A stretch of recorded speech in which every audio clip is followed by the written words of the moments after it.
Hi everybody, welcome to Dulcimerica. My name is Futch. Thank you very much for joining me.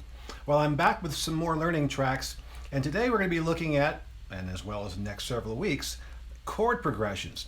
Chord progressions are a central part of making music, playing music, and writing music, but it's often very mystifying to people. How chords move, what do they do, how do you make them in the first place, and how can you make a chord progression sound good so it'll support melody and make a great song? Well, I am here to help demystify the process. And for the next several weeks, we are going to be looking at not only what a chord progression is, but different types of chord progressions and how you can use them not only to write your own music, but to figure out transcribing other people's music and learning songs from artists that you enjoy. So let's get down to the nitty-gritty right now and answer the first question, which is, what is a chord progression? A chord progression is the movement of chords in a piece of music.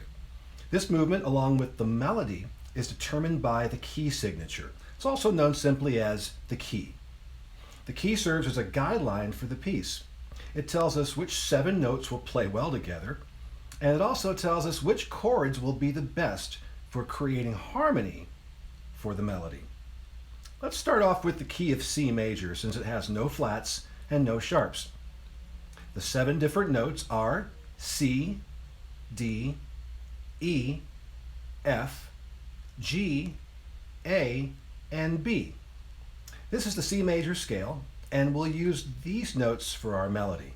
Each note is 1 degree of the scale. To create harmony, all we have to do is just stack 2 more notes on top of each scale degree to create a chord, also known as a triad because it contains 3 notes.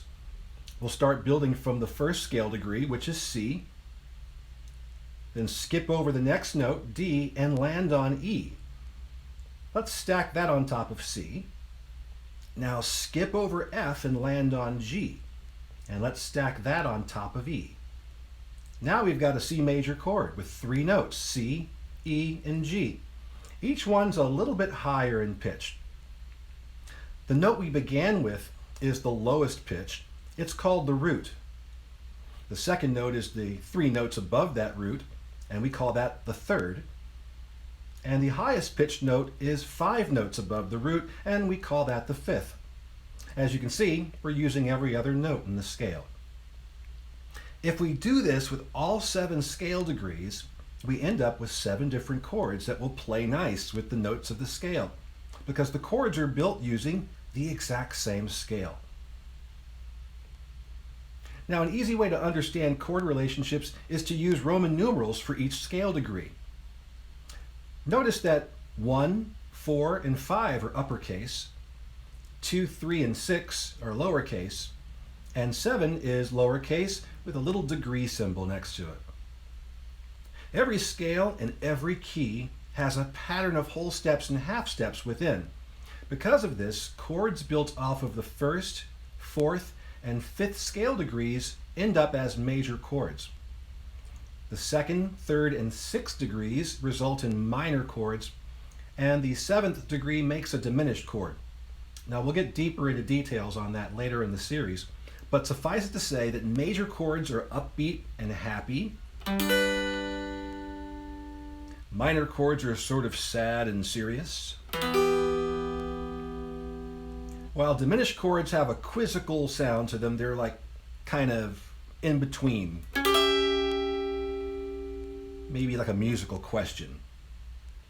There are 12 major keys, and each one follows this pattern. So let's take a look at the most popular chord progression in the world, the 1-4-5. The first thing you may notice is that all 3 chords in the pattern are major chords. So if we were to play this progression in the key of C, our chords would be C, F, and G.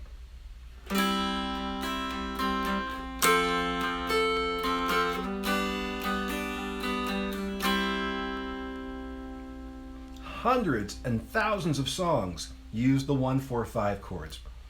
But how is that possible without sounding completely the same? Well, for starters, we can play these chords for as little or as long as we like.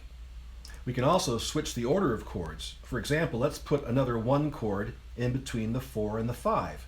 So we're playing a 1, 1-4-1-5 progression.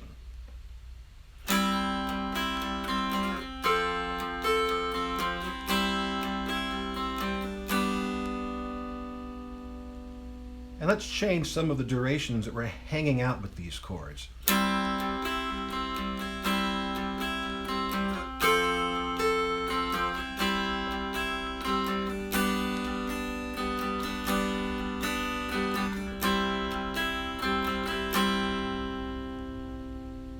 Notice how cool and satisfying it sounds when the 5 chord comes back to the 1 chord? Now let's hold these chords even a little bit differently.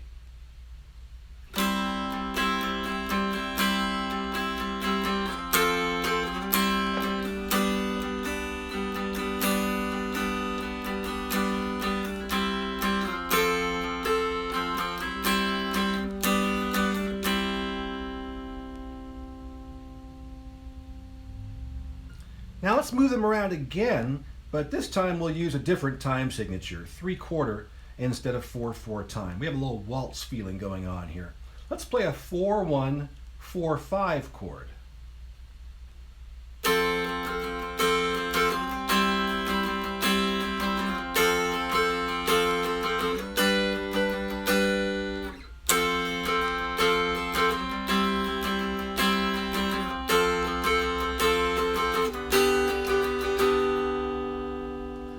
Because we're starting with the 4 chord and not ending on the 1, this progression sounds kind of circular, kind of endless, endless quality to it. This is just the start of all the amazing things that you can do with chord progressions. Now, one of the coolest things about using the Roman numerals for scale degrees is that you only have to write it out once, but you can apply it in any of the 12 major keys. Let's take the 1-4-1-5 in the key of C, which is C, F, C, and G.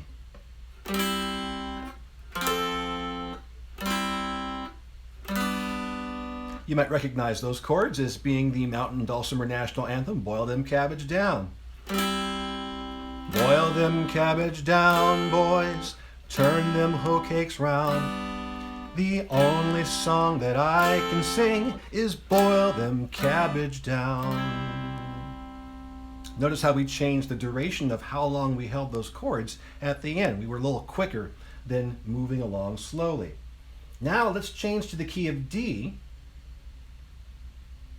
and our chords are now D, G, D, A. They're still the 1-4-1-5 chord progression, but since we're in a new key, those scale degrees give us different chords, and we're working with a different scale for a different sort of melody. So now we're taking Boil Them Cabbage up a whole step and playing in the key of D major.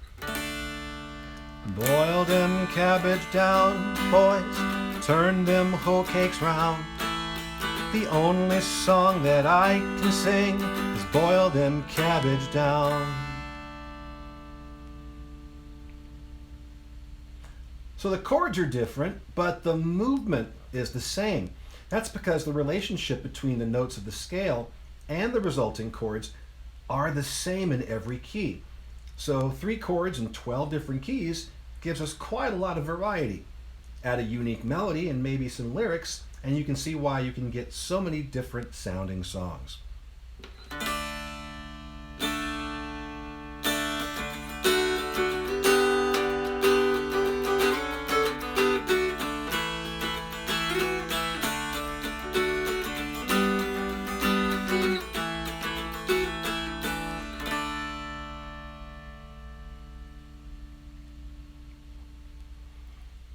Now I've put together a chart of the 12 major keys, and if you go down to the video description below, you can click on that. It'll give you a PDF that you can print out.